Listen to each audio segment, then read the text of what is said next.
you can talk about any other investments. You can talk about, how good any investment is, but superannuation is going to be your absolute greatest asset in retirement because of the tax consequences that are associated with it. And because you can hold $3.8 million, pay no capital gains tax, pay no income tax, it's a game changer.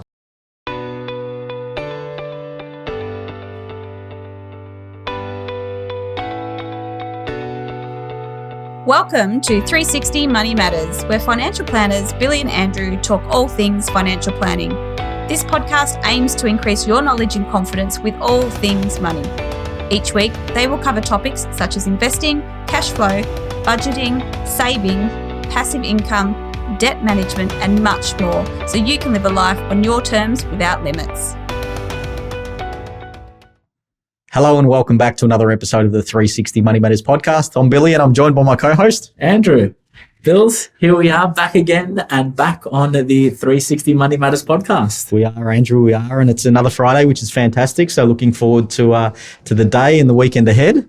But we'll be coming to our listeners and our viewers on a Wednesday, which is when these get published. Absolutely right. And what are they going to be hearing next Wednesday, Bills? Well, we're talking about some retirement planning considerations and some of the things that people should really be thinking about in terms of retirement. And, majority of it is from a financial perspective, but there's also one or two things that we've thrown in there from a lifestyle point of view as well too, because I don't necessarily think it's just as simple as, hey, I'm working at one stage in my life, press a button or pass the finish line, we'll call it, and I'm retired tomorrow. There's obviously a lot more that goes into it. And I think this will be a really good insight for our listeners and our viewers into some of the things that we think about and some of the things that we bring to the table when we're having these discussions with our clients. Yeah, and it's a really interesting one because you I tend to wonder, all right, why do certain things get picked up in a certain way, and that's the perception of how things are, when in reality it's the complete opposite?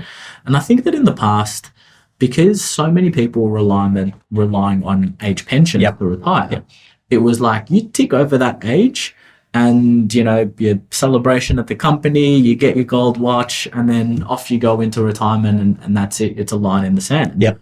Whereas in today's day and age pension has become such a small part of, well, not a small, I don't want to diminish it, but it's for most people an aspect of a strategy or non-existent at all. Mm-hmm. And so the line in the sand as to when you retire is no longer at this point in time, at this date, and on this income. It's, okay, I've not going to necessarily retire today. I'm going to work 3 days a week rather than 5. I'm going to, then work 2 days a week, and then, maybe I might do some consulting work every now and again, and then I'm going to retire. And it's so much more blurred in that time period in between. Yep.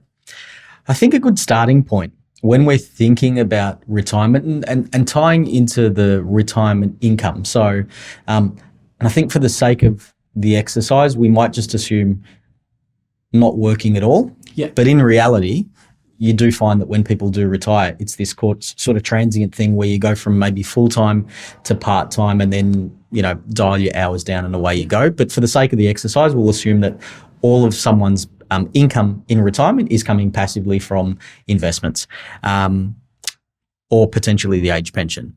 So I think the first thing to think about is what type of income do you want and or need, which then directly relates to what type of lifestyle are you going to lead, because that makes a big difference, and that will become evident as we're talking through it. And the amount of money that you're going to spend on ad hoc or one-off type of things. Think of holidays, think of, children getting married, think of bigger purchases like upgrading the car or something like that. So it's not just necessarily, I need X amount of dollars per week and I'm good. There's obviously a lot more to it, which we'll talk about in terms of when we're talking about the shape of someone's income. But I think that's the starting point, is trying to get line of sight as to what number that looks like for you. Yeah, absolutely. And I think it all comes down to, looking at a budget is important. It's so important. And I've many times gone into a retirement planning session with clients who are either in their 50s, 60s, it'd be nice if there were some that were younger and not in their 50s, but I think most of them have all been in their 50s at least. Yep.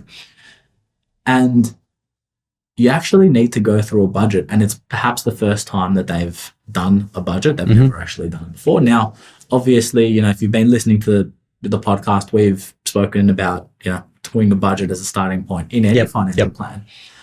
But it's a very, very interesting insight, because when your budget before and after retirement is actually very, very different, and not necessarily the budget in terms of your expenses, because a lot of your expenses are going to be the same. Maybe there's some holidays, maybe there's some, things that are going to be ad hoc and once-off expenses. But the way that you think about your budget, for most people, as you're accumulating wealth, you're paying off some debt. As you're accumulating wealth, you're saving for retirement. And so your brain is ingrained to say, okay, I need $100,000 worth of income because that's how much I spend now. Now, that may still be the case because, you might allocate that money somewhere else. But a lot of the times, once you go through the budget, it's, hey, you're putting 30 grand a year away into investments and into savings. Once you're retired, you're no longer in accumulation phase. You're not saving, you're drawing down on your investments. So you're in accumulation phase, you're actually in a drawdown phase. So you don't need that in your budget. So all of a sudden, oh, wow, I don't need 100 grand, I need 70 grand. Okay, you've got, 20 grand worth of mortgage repayments to finalize paying off the mortgage. Hopefully by that stage, you've expunged the mortgage, and so all of a sudden you don't need that. And all of a sudden you're looking at, oh, wow, I thought I needed 100 grand worth of income. It's actually 50. And so for that reason, most of the time, now there have been some times where, people are too optimistic in terms of their budget. But what I tend to find is that the vast majority of people actually estimate that they need more income than what they actually need when you go through a retirement plan. Is it a need or a want? Want. Because I think you're approaching it potentially as a need, and they're thinking about it as a want. But that ties in really nicely to, I guess, my first point, but also the second point that I wanted to make is that what do you do as a hobby? What do you do with your spare time? So as an example, if we're both retired and Andrew likes to travel and I like to go on, nature walks or something like that, I like to go hiking as an example, your time is probably going to cost you more money than what mine is. You could apply that to absolutely everything. Maybe I want to play golf and maybe you want to do something different or whatever it may be. But I think what you do with your spare time also determines and dictates how much money that you need as well too. So when we are thinking about retirement income and what that does look like and how much money we need when we are putting our budget together, it's obviously based on somebody's lifestyle. There's another way I want to approach it a little bit later on, because this is getting really interesting in terms of where it goes to. But to add a little bit more complexity to all of this as well too, you can also consider, do you leave an inheritance for, if you've got beneficiaries that you want to leave stuff to, or do you turn around and say, actually, you know what, I accumulated those assets. I'm not fussed if I deplete those assets, and you've always got the safety net of the age pension. That makes a significant difference as well too, in terms of the amount of retirement income that you can, one, expect, and two, derive. Because if you're eating into the principal or the capital of a particular investment, the income that you can turn that into an income, it could mean a substantially different amount of money, which then leads into what do you do with your spare time and what's your lifestyle look like around the back of that as well too. So it's very specific per person and per family unit, and it's different for absolutely everybody. But I think that's the starting point, is doing all of that, hitting it up into a budget and saying, yep, this is realistic.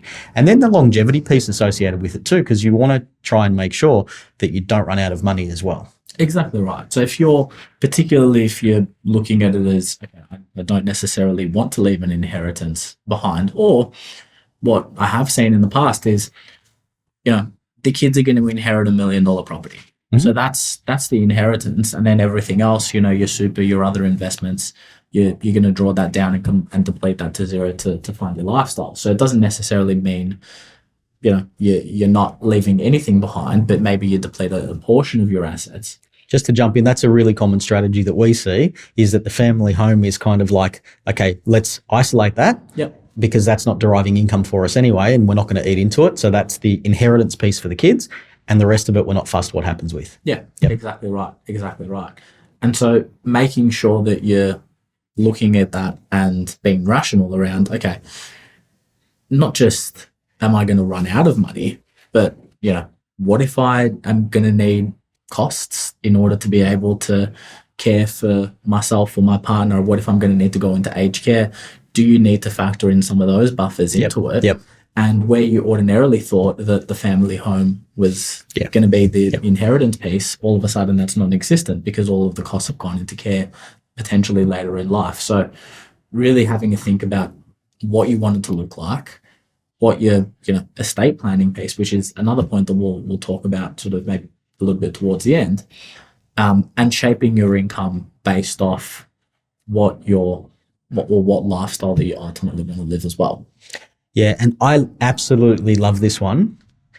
I'll use an example because I think it's a really good one to help explain what I'm thinking. Is if you consider maybe you've got a 20 or a 25-year life expectancy in retirement, if you consider your lifestyle and as an extension of that, your retirement income needs at the start of your retirement when you're younger, maybe you're ticking off the bucket list items, maybe you're doing more travel, maybe you're doing whatever it is, right? Because you've got all of this time and money on your hands. I think, at least in my mind anyway, that's the most valuable time in your retirement. And I'd rather, as an individual, all of that or more of the money then, as opposed to when I'm, in my late 70s. Yeah. So the way that I tend to think about this and explain it to people is, let's just say we pick a retirement income of $2,000 a week, right? And we say, okay, we're going to have $2,000 a week from the day we retire all the way through to life expectancy. I would rather shape it where I go, actually, I want $3,000 a week for maybe the first 5 years and then drop it down to maybe $1,500 a week later on. Yeah. As an example, I'm just picking numbers out of thin air here, but basically you're stacking your income that you're actually going to want to at the start of your retirement. So we talk about shaping income as well too, and that also determines and can influence how long your money lasts as well too, because that's critically important. And then it talks about where your income comes from. Maybe we'll jump into that, Andrew, as well. Yeah, exactly. And so the type of assets that you hold are really going to greatly impact the ability to do exactly that. So if you've got a large amount of assets, or a large amount of your wealth tied up in property, perhaps it may be in one property, one investment property, perhaps it's in your owner-occupied property and a couple of investment properties, the income that you're deriving is fixed. So your ability in order to be able to stack your income at the start and have a greater income at the start rather than later on is significantly lower because you can't, sell a portion of the property, take a larger income, and then you either sell the investment or you hold the investment. There's no middle ground in between. So, and there's not a lot of flexibility in terms of being able to increase the rental income either. Exactly right. Yeah. And, particularly when you're relying on it in retirement years, maybe you've got an investment property and maybe that's delivering you a sufficient income. And maybe that income's, $1,000 a week, whatever the number is. Ordinarily, while you're still working, while you've got income coming from work, in a particular year, you now need to cover the maintenance costs of 2 properties. And what if you're just unlucky? And all of a sudden it's, you need to repair this, you need to repair that. Everything happens all at the same time. And all of a sudden you've got a fixed level of income and you've got a multiple large expenses that are all coming in at the same time. It doesn't give you that flexibility. And so one of the considerations that we, see a lot of people start thinking about, particularly towards the later end of it, is potentially selling property a consideration? Yeah. That's almost a taboo sentence to say in Australia. But do you sell property? Blasphemy. Never sell property, Andrew. What are you talking about? But no, on a realistic note, that's a viable consideration. I mean, sort of going back to the opening comments about what type of income and lifestyle do you want, and the part around inheritance. assets are there to generate wealth and provide income. And, I've seen it time and time and time again where people have got assets that they're sitting on. They've got a very, very small income. And if they sold those assets, their lifestyle would be fundamentally and completely different, where they wouldn't have to budget. They wouldn't have to watch their pennies. They wouldn't need to worry about money. Yet they've got this thing in their mind about not selling property because it's so hard to get. And as a result, their lifestyle suffers. Yeah. So you're absolutely right about it being taboo and, blasphemy in to say that in Australia. But the truth is, you're doing all of that hard work. You're paying off the mortgage. You may as well reap the benefit of that when the timing is right. So definitely looking at selling a property and being able to manage the timing around that. We'll talk a little bit about retirement income from superannuation and what that looks like. But you've also got to, if it is an investment property, look at any capital gains tax implications in the mix as well too, because if you've done well out of property, you're going to pay some capital gains tax along the way. There are some ways to reduce that. We'll talk about that in a sec. But that then also leads into, if we are talking about property, looking at potentially downsizing the family home. The way that the story goes from a general perspective is if you've got a couple of children or whatever, you've got a bigger family home, the kids grow up, they leave the family home, and then all of a sudden you're left with this big house that's empty nesters. Yep. You go, okay, this is too big for us. I can't be bothered, maintaining such a big house. Let's look at selling it to downsize into something smaller. Or it could be a lifestyle change where they go to somewhere regional or somewhere coastal, or we're in Melbourne, so maybe somewhere warm. That could be a consideration as well too. And there's some fairly attractive superannuation contribution rules about downsizing as well too. Yeah, exactly right. So what do you do with the family home? Do you downsize? Do you make a change? And what does that mean from a lifestyle perspective? But touching on that in terms of superannuation, and look, the purpose of this podcast is maybe to talk about some of the broader principles rather than the specific strategies. But superannuation is your best friend in retirement. Yep. I mean, the fact that you can have an environment with $1.9 million.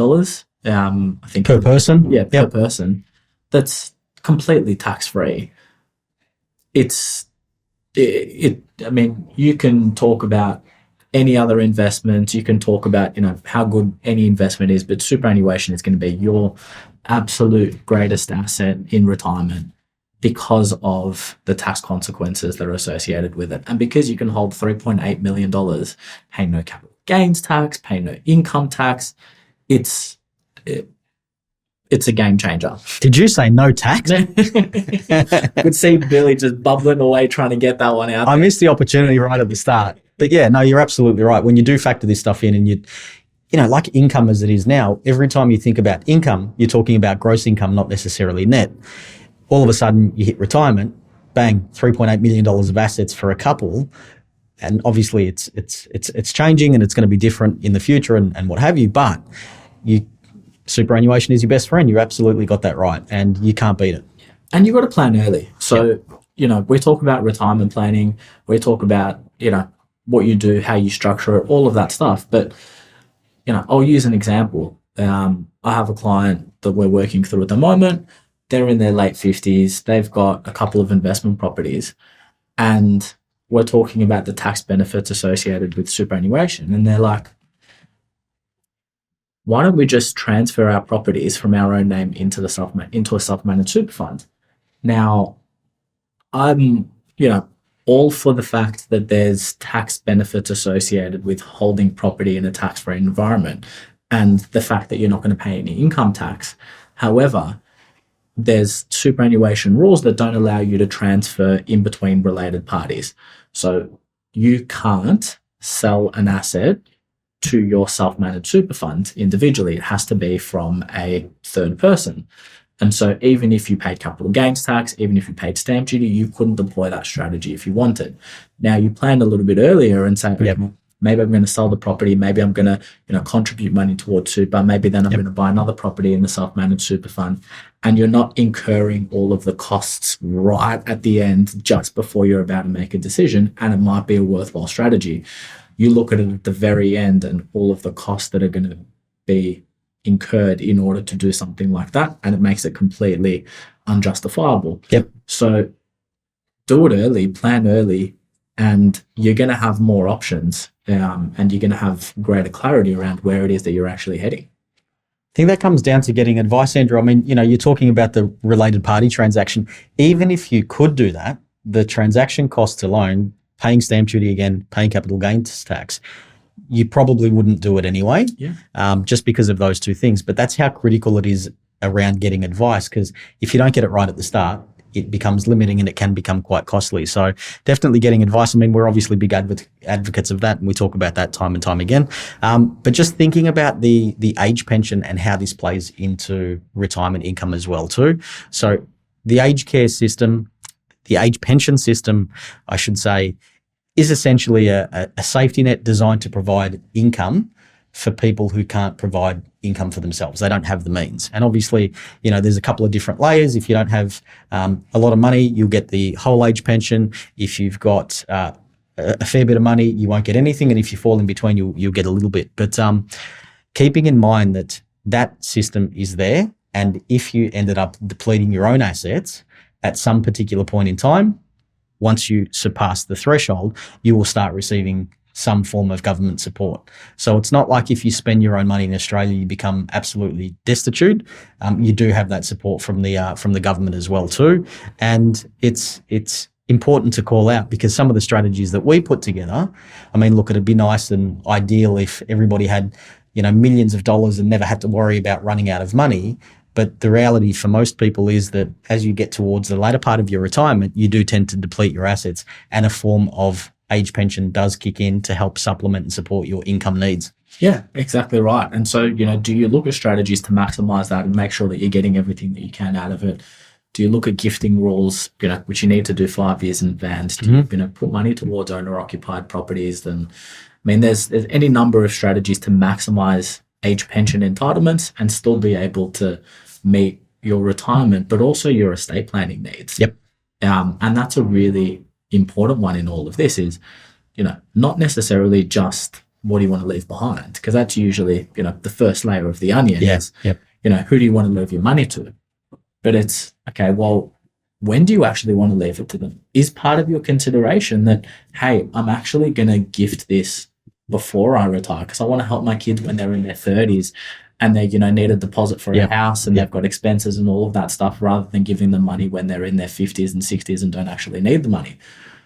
Do you look at estate planning as a part of this? Do you want to pay for, I don't know, grandchildren's education?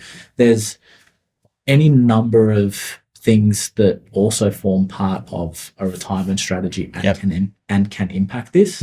Are you from a blended family and you need, some more complex estate planning matters because you want to leave a, life interest for a partner in a family home, but you still want to be able to give the assets to your kids eventually?